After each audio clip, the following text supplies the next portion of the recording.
conocemos nosotros por crisis.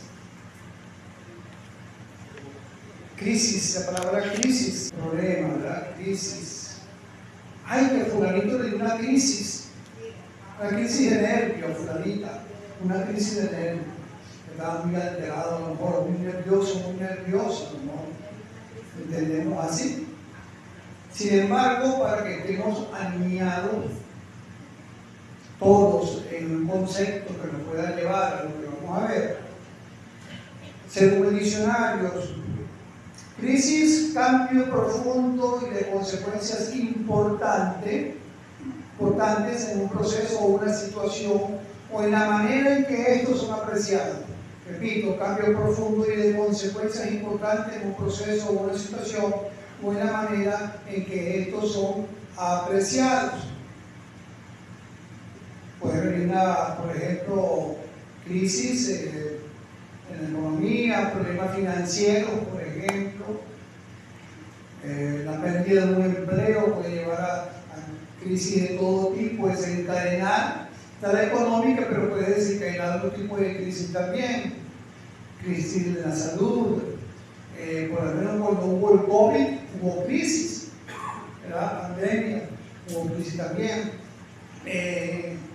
Dice por ahí también, una crisis ya sea económica, sanitaria, social o personal, representa un punto de inflexión, o sea, de quiebre, ¿verdad?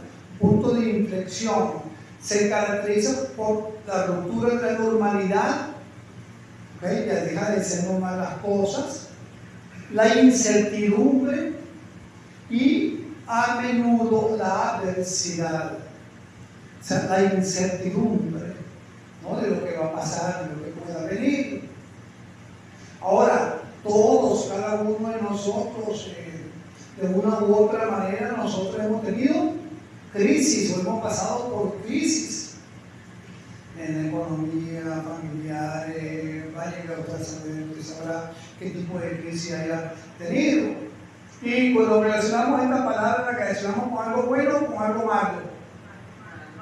Malo, sin embargo, eso malo puede ser bueno, porque la crisis se puede convertir en algo bueno, la crisis se puede convertir en un trampolín para algo bueno, impulso para algo bueno, y eso es lo más importante. Yo una vez, cuando nosotros dábamos los talleres de enriquecimiento matrimonial,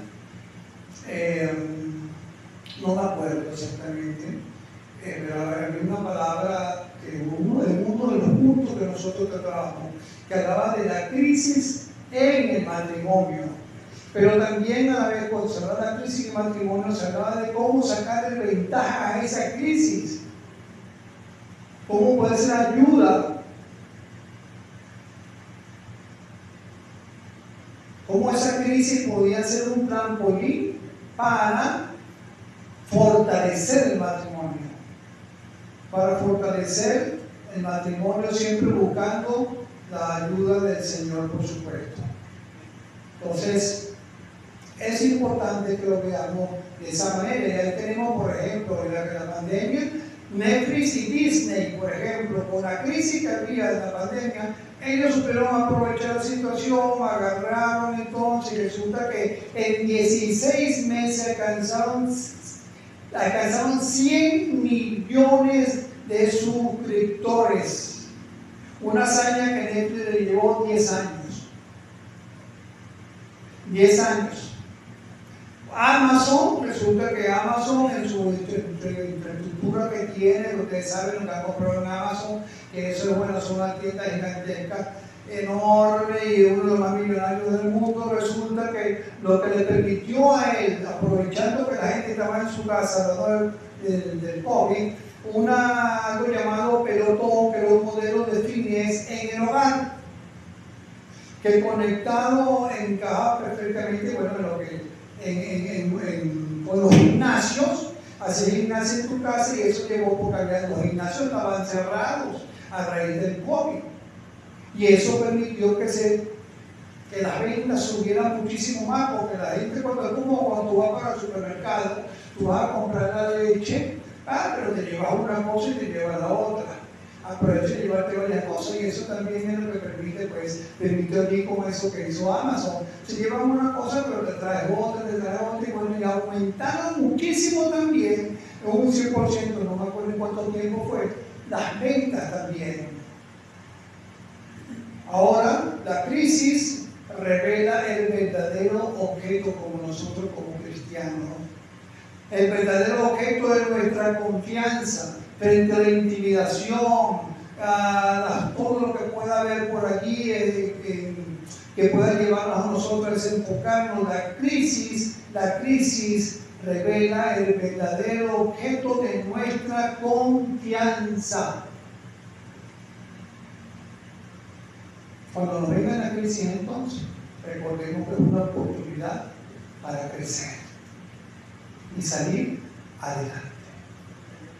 Vámonos a Segunda de Reyes 18.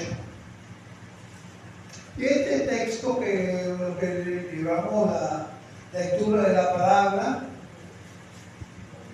diaria, ya pasamos por aquí. Así que usted va a refrescar y vamos también a profundizar. Entonces, en relación a esto, lo que no lleva la lectura diaria, va a hacer pintura fresca para usted este texto, ¿verdad? Hay algunos puntos, aunque vamos a tratar del 13, yo voy a hacer un recuento del 1 en adelante. Pero voy a leer algunos versículos nomás del 13, que es donde me voy a enfocar más. A los 14 años el rey Ezequías subió a Sennacherib, rey de Asiria, contra todas las ciudades fortificadas de Judá y las tomó. Entonces Ezequías, rey de Judá, envió a decirle al rey de Asiria, que estaba en Laquis: yo he pecado, apártate de mí, y haré todo lo que me impongas. Y el rey de Asiria impuso a Ezequías, rey de Judá, 300 talentos de plata y 30 talentos de oro. Dio por tanto Ezequías toda la plata que fue hallada en la casa de Jehová y en los tesoros de la casa real. Entonces Ezequías quitó el oro de las puertas del templo de Jehová y los oficiales que el mismo rey Ezequías había cubierto de oro y lo dio al rey de Asiria. Después el rey de Asiria envió contra el rey Ezequías a Tatán, a Rasaís y a Raxacés con un gran ejército desde Laquis contra Jerusalén, y subieron y vinieron a Jerusalén. Habiendo subido, vinieron a acampar junto al acueducto del estanque de arriba, en el camino de la heredad de lavadora. Hasta aquí. No hay hasta allí para que el tiempo no se nos cobra. Bueno, vemos una amenaza. La amenaza de Asiria por un supuesto, no diríamos error, sino quizás apresurado a tomar decisiones en medio de temor. Del versículo 1 al 3 es un recuento. Vemos que él era un rey piadoso, un rey que quería hacer la voluntad del Señor. Comienza a reinar a los 25 años y reina por 29, según dice la palabra. Su reinado se destaca y su recto ante los ojos de Jehová, siguiendo el ejemplo de su antepasado David. El versículo 4 nos habla de su reforma religiosa, que dice que quitó los lugares altos, quebró las imágenes, destruyó la serpiente de bronce que había hecho Moisés, ¿se acuerdan? Pero eso es lo que estaba llevando a que el pueblo adorara esa serpiente y quitó todo eso. Así que demostraba una obediencia radical y un celo por la pureza, por el culto a Dios. También el mismo texto lo exalta en relación pues a la esperanza que tenía, porque dice en el 18, 5 al 7, en Jehová Dios de Israel puso su esperanza, y después, antes de él, hubo otro como él entre los reyes de Judá, y Jehová estaba con él, y a donde quiera que salía, prosperaba. Él se rebeló contra el rey de Asiria y no lo sirvió. Ahora esto es importante también aquí que veamos. A donde quiera que salía, prosperaba. Como resultado, se rebeló contra el rey de Asiria. Y este no es el problema, porque el problema es que recordemos que cuando el Señor enviaba a las naciones, por ejemplo en el caso de Nabucodonosor, mismo contra el pueblo, sea Judá o Israel, según los que habían pecado, lo hacía para juicio. Para juicio. A veces tenemos que estar alerta con estas cosas, ¿no? También, porque en la actualidad también se da esto. ¿Ok? Lo hacía para juicio. Y en el caso de él estaba andando conforme a la voluntad del Señor, estaba haciendo la voluntad de Dios. Y si los versículos hablan de que puso su esperanza en Jehová, en Dios. Así que él allí no estaba mal. No estaba mal. Y entonces dice, bueno, el versículo que él prosperaba en todo y se rebela contra el rey de Asiria y no le sirvió más. Fue su decisión. Ya el Señor lo había prosperado aquí, prosperado allá. El Señor lo estaba bendiciendo y bueno, dijo, yo no voy a servir más a este hombre porque el Señor está conmigo. Y bien, hasta allí. Perfecto. La obediencia trae bendición y esto es en todas las áreas, inclusive en el área política. Por eso es que es tan importante estar orando por los que están gobernando en nuestro país, sea de partido que sea, estar orando todo tiempo, en todo momento. Eso es importante. En el versículo 8, versículo 12, vemos lo que se llama la caída de Samaria y vemos que el rey de Asiria, en el versículo 11, llevó cautivo a Israel a Siria y dice por qué, en el 12, por cuanto no habían atendido la voz de Jehová su Dios. No estamos hablando. Así que ellos mismos se generaron, buscaron ese castigo, vinieron solitos, ellos buscaron ese castigo. Por un lado Ezequiel, su decisión fue obedecer, por un lado acá Israel estuvo en contra del Señor, no haciendo la voluntad del Señor, y el Señor usa a Siria para llevarlos cautivos. No habían atendido la voz de Jehová su Dios, sino que habían quebrantado su pacto, versículo 12, y todas las cosas que Moisés de Jehová había mandado. Así que bueno, ese es el recuento. Entonces vemos de dónde viene Ezequiel, vemos lo que había hecho, vemos lo que le pasa entonces a Israel como resultado de la desobediencia a Dios más que todas las cosas. Vemos bueno que el temor invade a Ezequiel entonces, y Ezequiel en un momento de debilidad humana y pánico de esa crisis que estamos hablando, comete un grave error y hace pacto nada más y nada menos con el enemigo. ¿Acaso podrá salir algo bueno si nosotros estamos haciendo la voluntad de Dios y de repente por una crisis hacemos pacto con el enemigo? Entendiendo que en el Antiguo Testamento, hermano, cuando vemos el enemigo, cuando vemos los pueblos paganos, así, toda esa gente, le simbolizan en el área espiritual también del enemigo de las almas. Entonces, bueno, vemos que hace este pacto 8 años después que pasa lo de Israel, 8 años después. Entonces dice en el versículo 13, a los 14 años de rey Ezequías, le habían pasado 8 años, subió Senaquerib, rey de Asiria, contra todas las ciudades fortificadas de Judá y las tomó. Entonces Ezequías, rey de Judá, envió a decir al rey de Asiria que estaba en la quija y yo he pecado, discúlpame, cometí un error, chico. Apártate de mí, vete para tu casita tranquilito por allá, que yo voy a someterme. Mira, haré todo lo que me impongas. Haré todo lo que me impongas. O sea, estoy en tu mano, en la mano del enemigo. ¿Qué había pasado con la confianza del Señor en ese momento?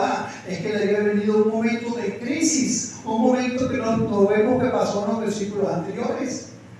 Antes era victoria por aquí, victoria por allá, y tuvo los altares y todo aquello, y entonces dijo, no, nada, no le sigo ya. Pero cuando se le presenta la cosa y la tiene al frente, y ve que Israel se lo ha llevado cautivo años atrás, y ve que el hombre llega allá para asediarlo, para rodearlo, la actitud es otra. Así que, una cosa es cuando estamos tranquilos en paz, nuestra fe, somos los reyes de la fe, y otra cosa es cuando tenemos la crisis frente a nosotros.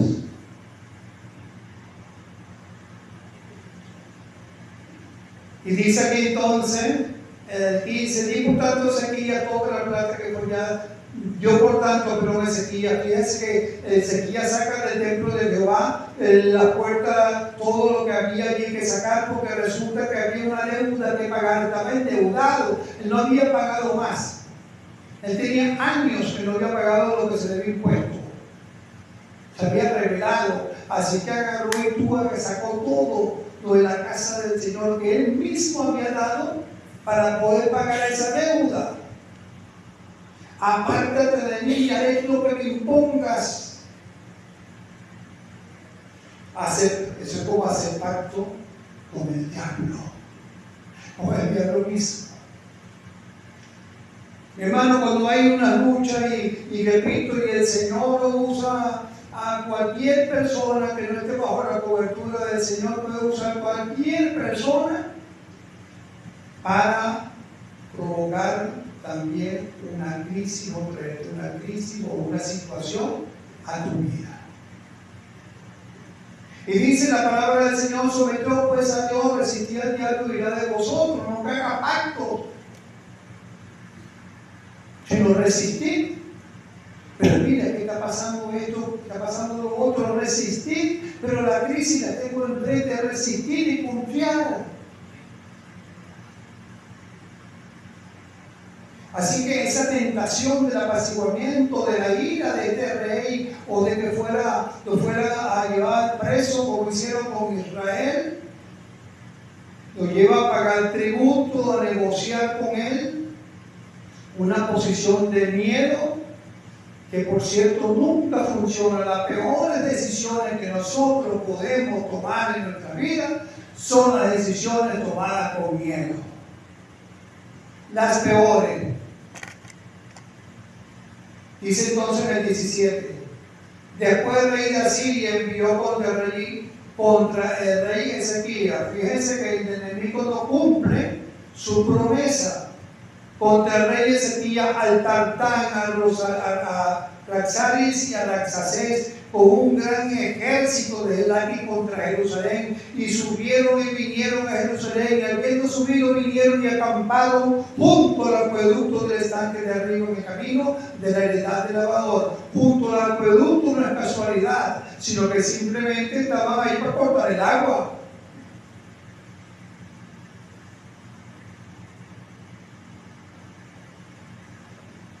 ¿Cumplió su promesa?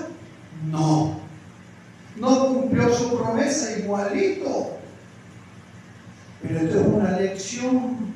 A veces nosotros pensamos que si lo alineamos con el mundo o podemos de repente conseguir algo bueno. No, mi hermano, ¿qué comunión tiene la luz con la tiniebla? Dice la palabra del Señor. Tartán, Raxali y Raxasai, ¿qué son estos? ¿Un trío de cantantes? Vamos a ver qué son. Tartán significa general en jefe. General en jefe. Y en Isaías 21 tenemos ahí un ejemplo. Rapidito para que veamos más o menos dónde viene su nombre.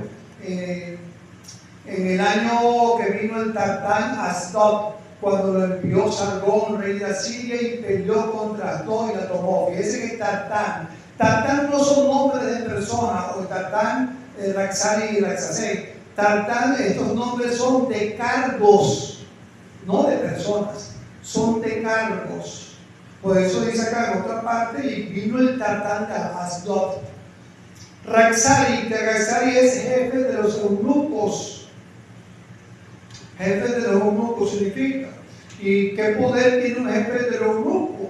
Bueno, tiene gran poder. Uno de los casos que podemos mencionar es en Hechos, el caso de él, Etíope, ¿y quién?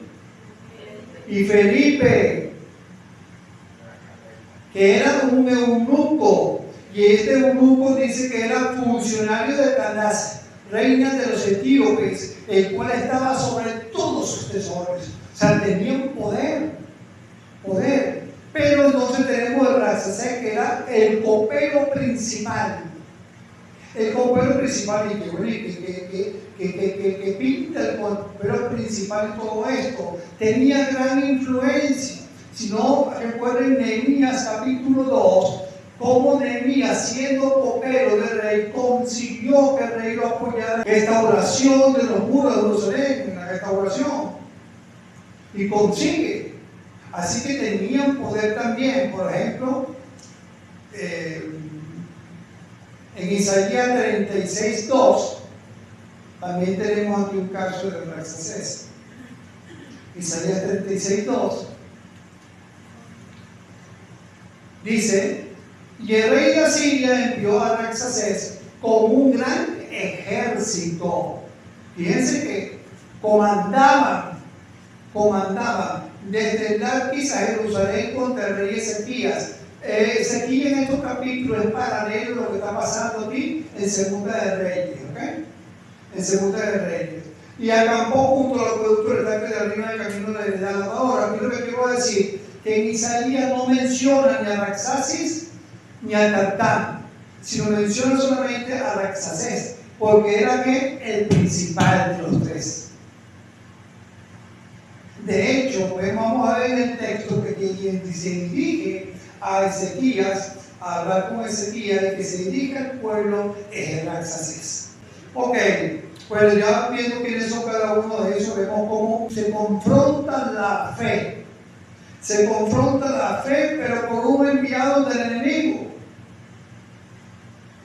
Vemos en Segunda de Reyes 12, 18 y 18, llamaron luego al rey y salió a ellos el mayordomo, el escriba y el canciller. En el 2, 18 y 19 le dijo a Rabsaces: decid ahora a Ezequías, le mando un mensaje, así dice el gran rey de Asiria, ¿qué confianza es esta en que te apoyas? Dices, pero son palabras vacías, consejo tengo y fuerza para la guerra, mas en que confías que te has rebelado contra mí. O sea, en otra palabra, ¿en qué te estás apoyando? ¿En qué nos apoyamos nosotros en este momento? ¿En qué confías? ¿Qué tienes tú para que te alce? ¿Qué tienes tú para que te rebeles contra mí? Le manda a decir al rey: ¿cuál está tu confianza? Por cierto, que así se llama la prédica. ¿En qué confías? Mi hermano, ¿en qué confiamos en el momento de la crisis? ¿En qué confiamos? En todas esas repetidas crisis que hemos, a lo mejor son la constante o diferente, ¿en qué confiamos? Él le hace esta pregunta aquí con esos aires de grandeza, con aire de superioridad.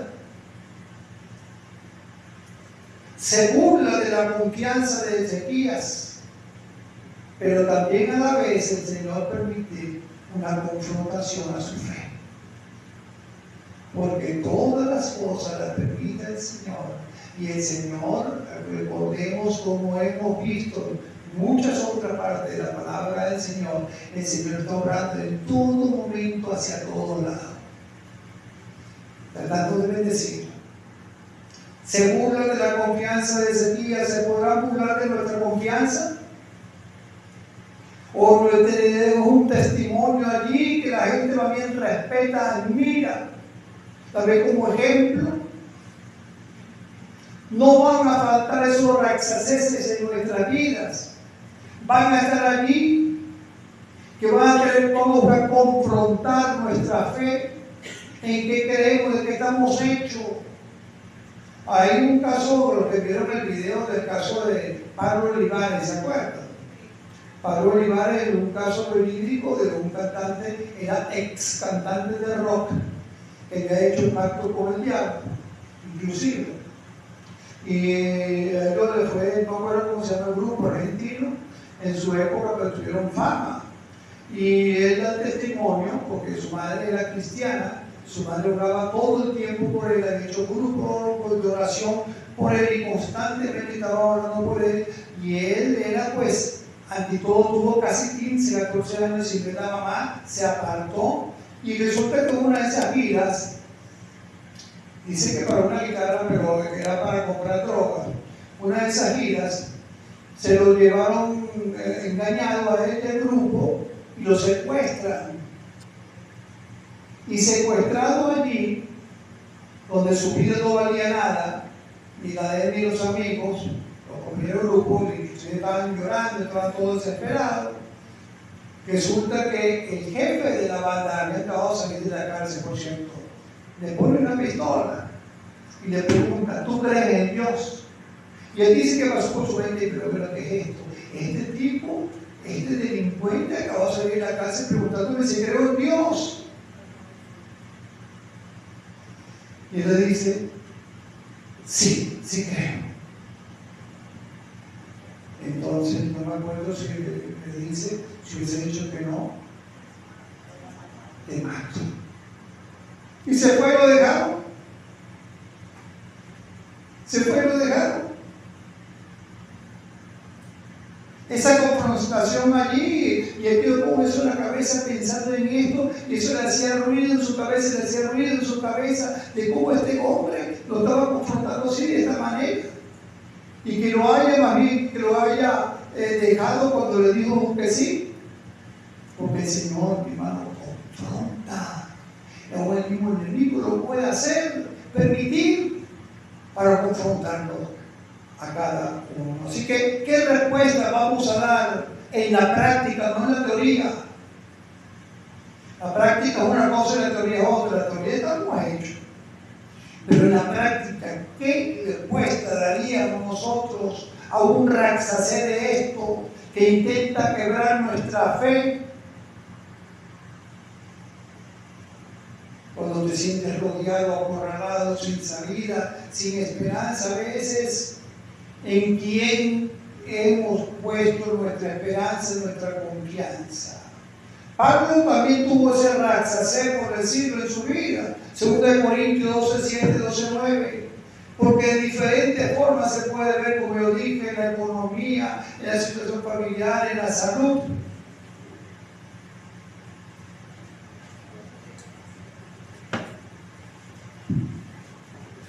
Y dice: y para que la grandeza de las revelaciones no me exaltase desmedidamente, me fue dado un aguijón en la carne, un mensajero de Satanás, que me amofetee para que no me enaltezca sobremanera, respecto a lo cual 3 veces he rogado al Señor que lo quite de mí. Y me ha dicho: bástate mi gracia, porque mi poder se perfecciona en la debilidad.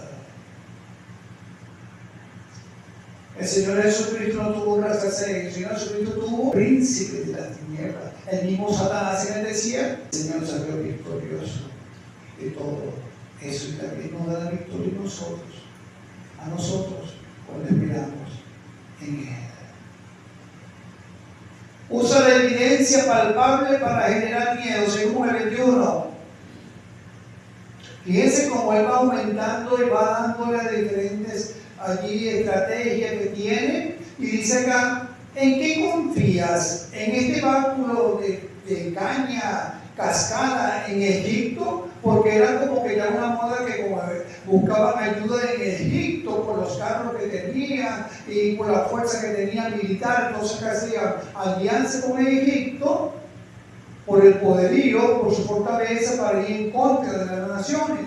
Entonces, por eso que le dice acá: aquí que confías en este báculo de caña, el báculo de caña cascada, quiere decir quebrada, estillada, en Egipto, en el cual si alguno se apoyare, se le entrare por la mano y la traspasara. Tal es el faraón, rey de Egipto, para todo lo que en él confía. Intimida con lo visible.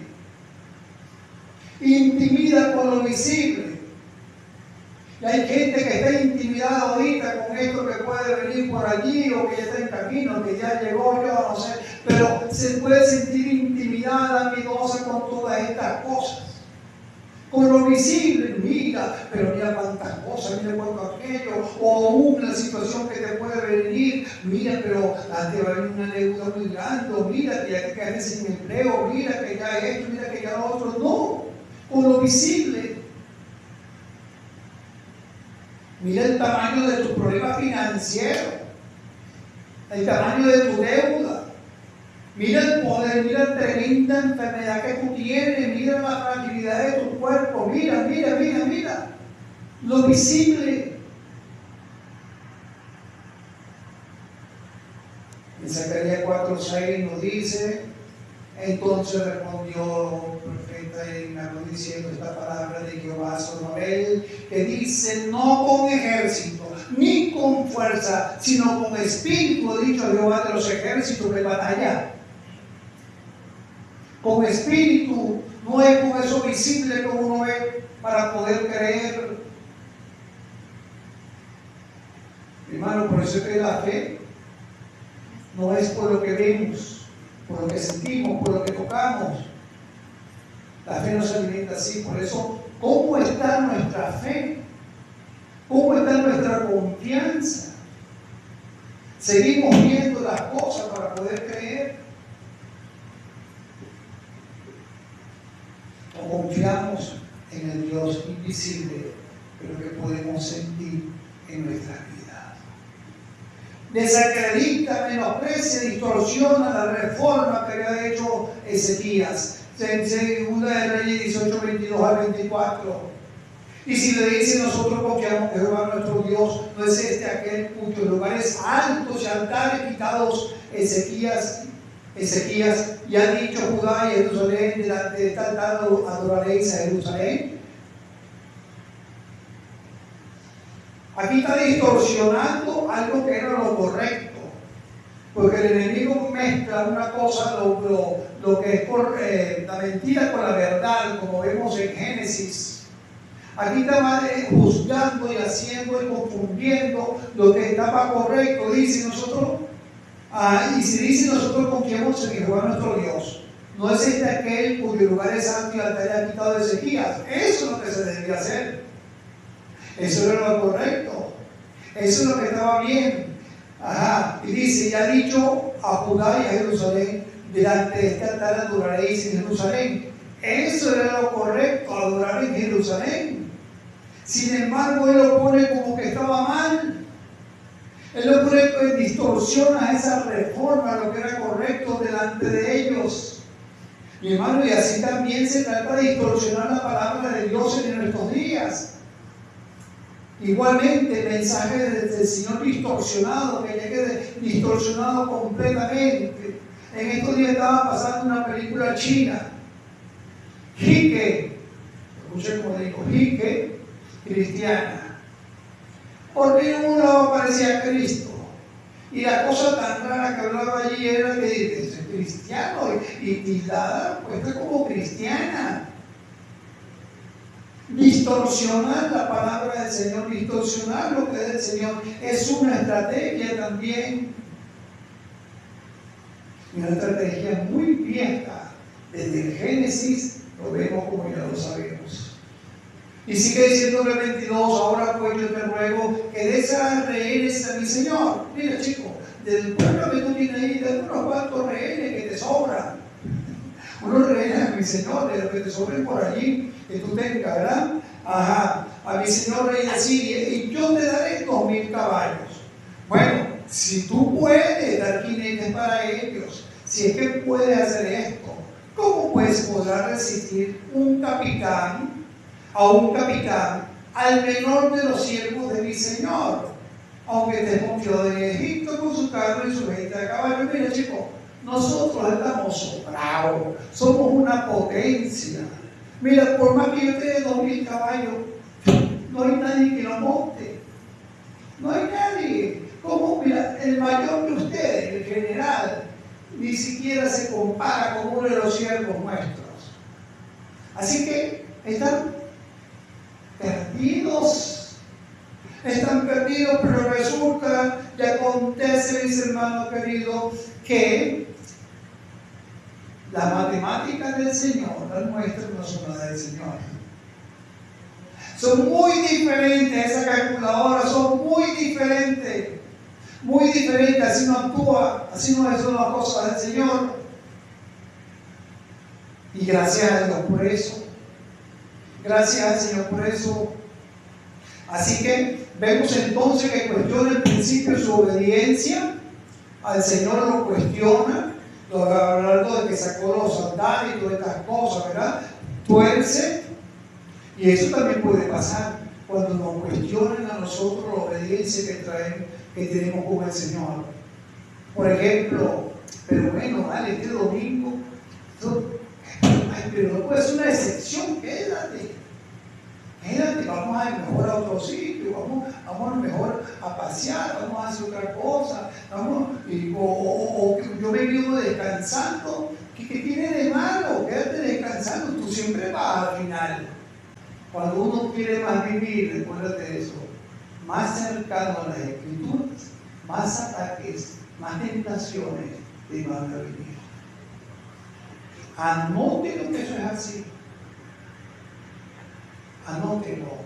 No vale, pero tú eres joven, chico, diviértete, que es eso todo el tiempo en la iglesia, diviértete, porque es que lo que pasa es que la palabra diversión para el mundo, al final no es diversión, al final es sufrimiento, al final trae lágrimas, trae amargura, tantas otras cosas, porque el verdadero gozo está en el Señor. El verdadero, el auténtico. Lo demás son cosas temporales que al final quedan un vacío. La intimidación, el asedio psicológico, el 18:25 al 18:29, y dice entonces, ¿acaso he venido yo ahora sin Jehová? Fíjese todo como está actuando Rabsacés, fíjese todo este enviado del enemigo, todo lo que está haciendo. Y ahora actúa también blasfemando. ¿Acaso he venido yo ahora sin Jehová a este lugar? Mira, chicos, Dios me dijo a mí que viniera aquí a destruir este lugar. Yo también soy hijo de Dios. Yo también soy un siervo de Dios. Yo también soy cristiano, cristiana. Yo también lo soy, mira. Entonces dijo de aquí, hijo de Segna, hijo de Rabsacés, te rogamos que hables a tus siervos en arameo, porque nosotros lo entendemos, no hable con nosotros en lengua de Judá, a oídos del pueblo que está sobre el muro, porque supuestamente estas son cosas que se establecían como lo que hablamos ahorita en términos políticos, este tipo de cosas se acostumbraba. Sin embargo, el Rabsacés dijo: me ha enviado mi Señor para decir esta palabra a ti, a tu Señor, y no a los hombres que están sobre el muro, expuestos a comer su propio estiércol, beber su propia orina con vosotros. La intimidación, 28:30, Rabsacés se puso en pie y clamó a gran voz en lengua de Judá. Y habló diciendo: oíd la palabra del gran rey de Asiria. Así ha dicho el rey: no os engañe Ezequías, porque no os podrá librar de mi mano. Y no os haga Ezequías confiar en Jehová, diciendo: ciertamente nos librará Jehová, y esta ciudad no será entregada en manos del rey de Asiria. Blasfema, manipulación. No os haga Ezequías confiar en Jehová. Mira, esto lo que está diciendo, es un error que ustedes estén confiando en Dios en este momento, ante la potencia que nosotros somos, ante el país que nosotros somos. Es un grave error que ustedes se resistan. ¿Cuál sería la respuesta nuestra? ¿Cuál sería la promesa frente a una crisis de esta? Fíjense las palabras duras, expuestos a comer su propio estiércol y beber su propia orina. ¿Será que podemos imaginarnos ese panorama, esa situación? A lo mejor cuidado si no lo imaginamos, si no Dios no quiera pueda pasar, pero es una situación grave, esta también difícil. Imaginemos que pudiera llegar a una situación así, ¿cómo actuaríamos nosotros? Y el enemigo, como siempre, hace una oferta engañosa. Ya lanzó contra el Señor, contra la fe, que es lo primero que va a lanzar, la fe. Entonces hace una oferta engañosa, Cuidado con caer en las ofertas engañosas del mundo, del enemigo. Y dice acá, no escuchéis a Ezequiel 31, porque así ha dicho el rey de Siria, haced conmigo paz, haced conmigo paz, dale, y salid a mí, y coma cada uno de su vid y de su higuera, y beba cada uno de las aguas de su pozo, hasta que yo venga y os lleve a una tierra como la vuestra, tierra de grano y de vino, tierra de pan y de viñas, tierra de olivas, de aceite y de miel, y viviréis y no moriréis, y no oigáis a Ezequiel porque os engaña cuando dice otra vez, Jehová nos librará. Y le está ofreciendo allí una tierra, pero algo que no puedes despreciar. Entre la orina y el excremento que dice acá, mejor está esto. Hagan pacto con nosotros, ¿vale? Las cosas les va a ir bien, no van a cambiar. Mira, te ofrezco esto, te ofrezco lo otro, pero hay una de las cosas, una característica fundamental, algo que tiene el enemigo, que es engañoso. El mundo es engañoso. Debemos nosotros tener eso siempre pendiente. Hacer conmigo paz. No hay paz en el mundo. No hay paz teniendo alianza con el enemigo. Nunca puede traer paz eso. No importa cuánto pueda ofrecer, cuánto te pueda dar. Jamás te pueda dar la verdadera, incluso la verdadera paz que solamente puede dar el Señor. No solamente una paz interna, sino poner en paz con los demás. Cediendo tu vida para que la domine el mundo, el enemigo, y tu amigo y amiga que vas a escuchar esta prédica, ¿a quién estás cediendo? ¿A quién estás tú creyendo? ¿A un enemigo? ¿A algo que va a ser un pacto momentáneo, pero que después va a ser para tu destrucción? ¿A quién estás creyendo? El único que te ofrece una paz verdadera viene de Jesús. Y es no solamente una paz interna, dice en Juan 14:27, la paz os dejo, mi paz os doy, no como el mundo la da. No se turbe vuestro corazón, ni tenga miedo. Ni tenga miedo.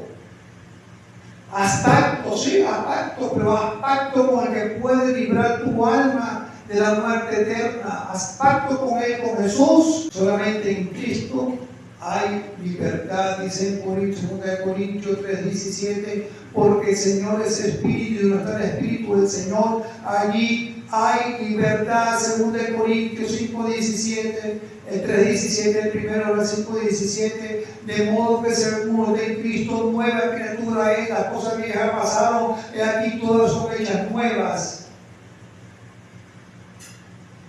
Porque el Señor pone primeramente en paz al hombre con Dios cuando el hombre reconoce su pecado y pide perdón y Dios lo perdona.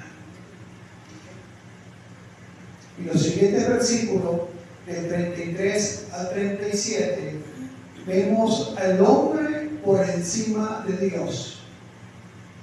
Ahí vemos al hombre que quiere ponerse por encima de Dios. Y dice el 33 al 35, ¿acaso alguno de los dioses de las naciones ha librado su tierra de la mano del rey de Asiria? ¿Dónde está el Dios de Amad y de Arpad? ¿Dónde está el Dios de Sepharvaim, de Ena y de Iva? ¿Pudieron esto librar a Samaria de mi mano? ¿Qué Dios de todos los dioses de esta tierra ha librado su tierra de mi mano para que Jehová libre de mi mano a Jerusalén? Y el pueblo calló porque tenía órdenes de callar y no responder. Pero dice, ¿qué Dios de todos los dioses de esta tierra ha librado su tierra de mi mano para que Jehová libre de mi mano Jerusalén? El nombre por encima de Dios, y el error está aquí, en que no es Dios minúsculo, sino mayúscula, en mayúsculo, único, verdadero, real, poderoso. ¿Qué Dios hay? está el hombre también con la ciencia. Así el hombre se cree por encima de Dios y pone a Dios inclusive microscopio. A su análisis, lo analiza como él quiere, lo analiza como le da la gana y saca conclusiones propias de los hombres. El hombre por encima y Dios. Entonces, si dicen algo medio parecido a una realidad, lo dicen con unas ínfulas cuando se refieren a Dios. Y eso es lo que enseñan en los colegios, y eso es lo que enseñan en los liceos, y eso es lo que enseñan en la universidad.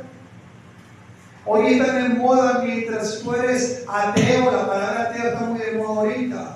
Porque te hace a ti, estás como por encima, te crees que eres muy intelectual, te crees que eres muy sabio, porque te crees que eres ateo, y eso no es así. Eso es ser ignorante de las Escrituras, no que tengas conocimiento. Cuando tú ignoras las Escrituras, actúa de esa manera.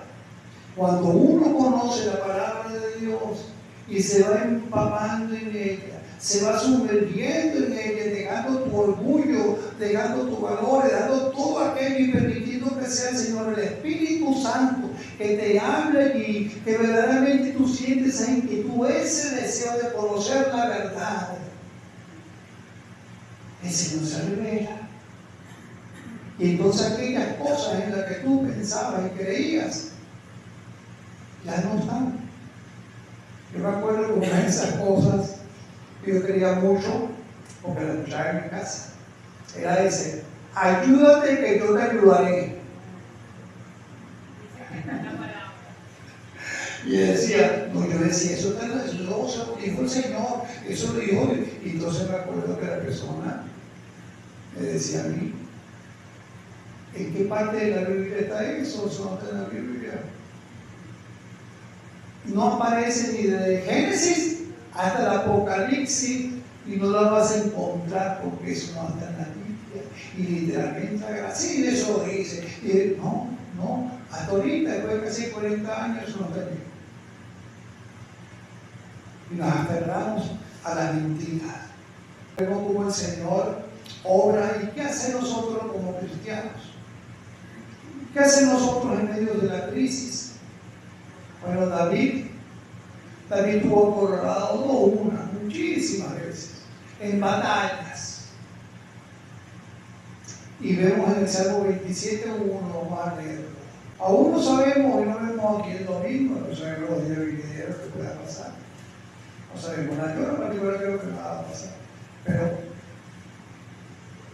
no se sabe. Dice aquí David: Jehová es mi luz y mi salvación, ¿de quién temeré? Jehová es la fortaleza de mi vida, ¿de quién he de atemorizarme si la fortaleza de mi vida? Cuando se juntaron contra mí los malignos, mis angustiadores y mis enemigos para comer mi carne, ellos fueron los que tropezaron y cayeron. Ellos tropezaron y cayeron. Y dice: aunque un ejército acampe contra mí, no temerá mi corazón. Aunque contra mí se levante guerra, yo estaré confiado. Pero miren, porque una cosa va con otra. Por eso preguntamos en qué confiamos.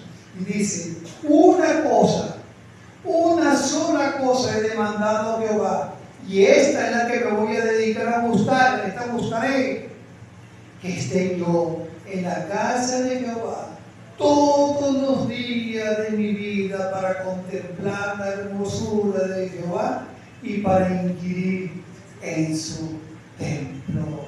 Por eso esta sobra en quien confía en Dios, en quien da su esperanza en el Señor.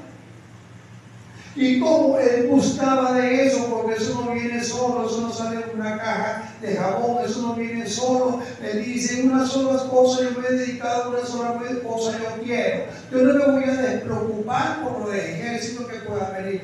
Yo no me voy a preocupar por la crisis. Yo lo que sé, yo confío en mi Dios, yo estoy anclado en mi Dios, y una cosa sí voy a seguir buscando, que esté todos los días de mi vida buscando al Señor. Todos los días de mi vida. Hermano, habría que preguntarnos cómo estamos ahorita, cómo está nuestra vida espiritual, habría que preguntarnos cómo estamos nosotros la lectura de la palabra, deseando, habría que preguntarnos, mi hermano, ¿qué estamos haciendo nosotros para eso? ¿Cuánto deseamos eso? Y entonces, cuando vengan esos Raxases, esos enemigos o enviados del enemigo, nuestra conducta va a ser como la de David, aquí, de confianza. Bueno, recapitulando, Ezequías le vino a esto a pesar de que era un rey que estaba apegado a las cosas del Señor, pero dice la palabra del Señor que el Señor nos lleva de gloria en gloria, nos lleva transformando y fortaleciendo cada vez más nuestra fe. No significa por el hecho de que hizo lo que hizo, no le iban a venir pruebas, como tampoco a nosotros, no importa cuánto estemos aferrados al Señor, no por eso significa que no va a dejar de venir una prueba en nuestra vida. Vemos entonces que el poder humano en su máxima expresión allí del enemigo, la arrogancia, la crueldad implacable, vemos la crisis en ese poder militar allí y vemos pues todo lo que ellos planteaba él. Vemos cómo siembra la duda, cómo trata de minar la fe, el descrédito, ofertas engañosas y el hombre por encima de Dios. Resumiendo lo que hemos visto hasta ahorita. El Señor nos ayude a que nuestra fe siempre esté anclada, indiferentemente de todas las cosas que se puedan presentar, personal, familiar, como iglesia, en la comunidad o en un país. Amén.